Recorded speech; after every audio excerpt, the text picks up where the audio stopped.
दोस्तों, आज हम इस वीडियो के माध्यम से मां वैष्णो देवी की अद्भुत चमत्कारी रूप और कथा के बारे में जानेंगे। मां वैष्णो देवी हिंदू धर्म की एक प्रमुख देवी हैं, जिन्हें आदिशक्ति दुर्गा का स्वरूप माना जाता है। उनका प्रसिद्ध मंदिर जम्मू कश्मीर के त्रिकुट पर्वत पर स्थित है, जो 5,200 फीट की ऊंचाई पर है। यह भारत के सबसे अधिक दर्शन प्राप्त करने वाले तीर्थ स्थलों में से एक है, जहां हर वर्ष लाखों भक्त पहुंचते हैं।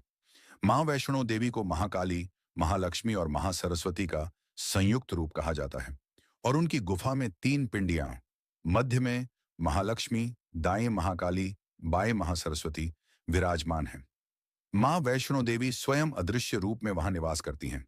उनकी कथा त्रेता युग से जुड़ी है, जो भगवान राम और देवी त्रिकुटा, वैष्णो का बाल रूप, से संबंधित है। आइए विस्तार से जानें।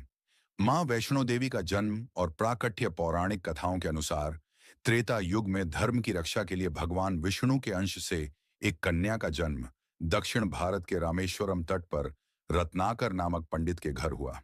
उनका नाम त्रिकुटा रखा गया। बचपन से ही त्रिकुटा भगवान विष्णु की भक्त थीं। जब उन्हें पता चला कि विष्णु ने श्री राम के रूप में अवतार लिया है, तो उन्होंने मात्र 9 वर्ष की आयु में पिता से तपस्या की अनुमति मांगी। उनके माता पिता ने वचन दिया था कि वे उनकी इच्छाओं में कभी बाधा नहीं डालेंगे।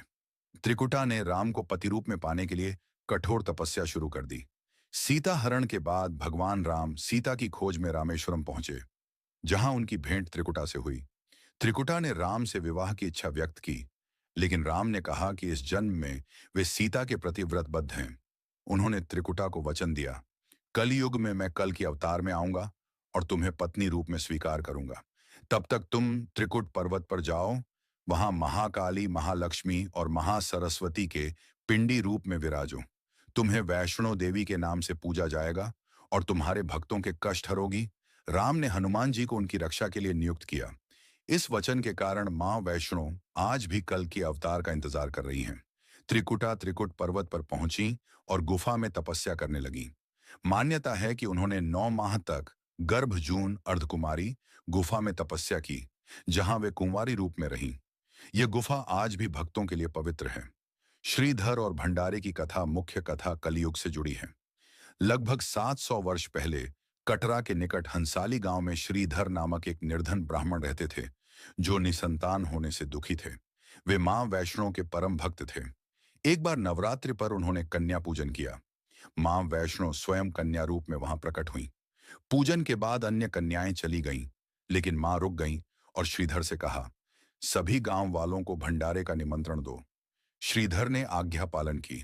निमंत्रण में भैरवनाथ, एक तांत्रिक साधु, गुरु गोरखनाथ का शिष्य, भी आया। भंडारे में मां कन्या रूप में भोजन परोसने लगी। सभी को अक्षय पात्र से भोजन मिला, लेकिन भैरवनाथ ने मांस मदिरा की मांग की। श्रीधर और मां ने मना किया। क्रोधित होकर भैरवनाथ ने मां को पकड़ने का प्रयास किया। मां ने उसके कपट को भांप लिया और त्रिकुट पर्वत की ओर भागी। भैरवनाथ उनका पीछा करने लगा।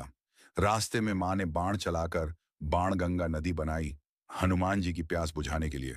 चरण पादुका स्थापित की और अर्धकुमारी गुफा में 9 माह तपस्या की। भैरवनाथ गुफा तक पहुंचा। एक साधु ने उसे चेताया, लेकिन वह नहीं माना। मां गुफा से निकलकर भवन पहुंची। वहां उन्होंने महाकाली का रूप धारण किया और भैरवनाथ का वध किया। भैरवनाथ का धड़ भवन पर गिरा, लेकिन सिर 2.5 किलोमीटर दूर भैरव घाटी में जा गिरा। मृत्यु पूर्व भैरवनाथ ने क्षमा मांगी।